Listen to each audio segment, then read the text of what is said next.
Je suis née un 14 juillet.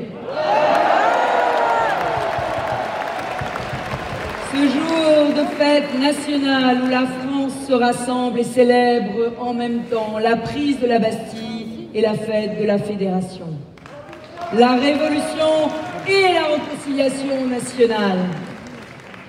Enfant, je ne manquais jamais un défilé militaire. J'aimais particulièrement le palan de la Légion à l'histoire si romanesque et héroïque. J'écoutais mes grands-parents et mes oncles me raconter leur engagement dans la résistance. Et puis,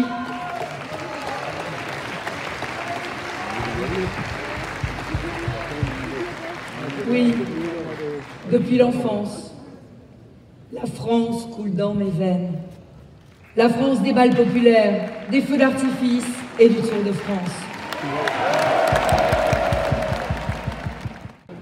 Mon père était le 7e enfant d'un mercier bonnetier de Gap, monté à Paris pour devenir professeur d'université. Un vrai parcours républicain. Il m'a donné cet amour de la France, mais aussi le goût du travail et de la lecture. Alors à cette époque-là, le mot héros ne s'écrivait pas au féminin. Je ne me reconnaissais ni en Milady, ni en Roxane, et encore moins en Madame Bovary. Moi j'étais D'Artagnan, j'étais Cyrano, j'étais le hussard sur le toit.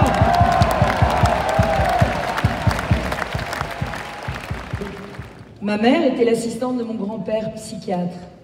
Après l'école, il me parlait de ses patients, de leurs angoisses, de leurs souffrances, lui qui réparait les âmes et parfois sans succès. Il m'a appris à regarder et à respecter la fragilité qui existe en chacun d'entre nous. C'est vrai que pour devenir qui je suis, j'ai dû bousculer, j'ai dû prendre mon destin en main, décider de quitter la voie tracée de la finance pour choisir le service de l'État. Oui, je voulais donner un supplément d'âme à ma vie. Je suis donc devenue juge au Conseil d'État.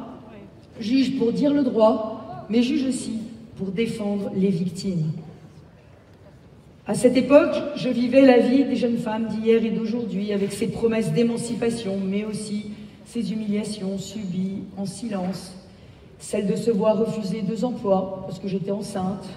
Celle du harcèlement des petits chefs. Celle des frotteurs du métro, celle des agressions sexuelles.